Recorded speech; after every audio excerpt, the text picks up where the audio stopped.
Bonjour à tous and welcome to the French Class Teacher podcast. I give you all the basics you need to learn French easily and efficiently. I am Julie and I'm your French teacher. I'm here to give you the best moments for learning and follow lessons every Tuesday. Another episode that takes you on practical learning through the French language. Today we are diving deep into the world of French article, the definite, indefinite, and partitive articles.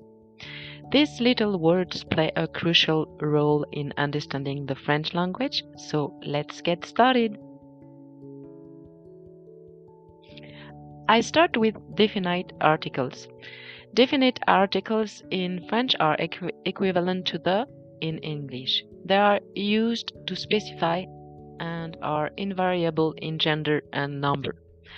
For example, the, so le, in French is used for singular masculine nouns like le chien, the dog, and la is used for singular feminine nouns like la fleur, the flower.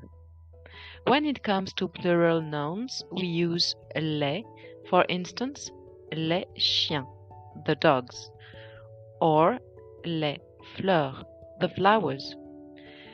There is also a special case with nouns starting with a vowel. In this case, we use L apostrophe.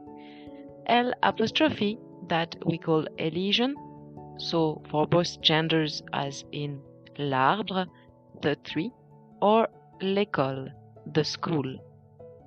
Elision consists of deleting the last vowel of a word when the following words begin with a vowel or an H. Now let's move on to indefinite articles. Indefinite articles are equivalent to a or an in English. They are used to refer to something in a non-specific manner. For masculine nouns, we use un, like un livre, a book.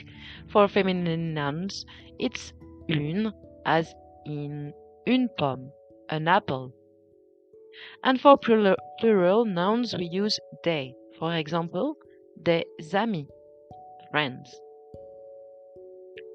Lastly, let's explore partitive articles. Partitive articles are used to talk about an unspecified or undetermined quantity of something. In English, they are often translated as some or any. For masculine nouns, we use du for some, as in some bread, so in French we say du pain, and de la for any, as in de la salade, means some salad. For feminine nouns, it's de la for some, or de L apostrophe for any. For example, de la soupe means some soup, and de l'eau means some water. It is essential to note that partitive articles are used with uncountable nouns, such as food, liquids, and others.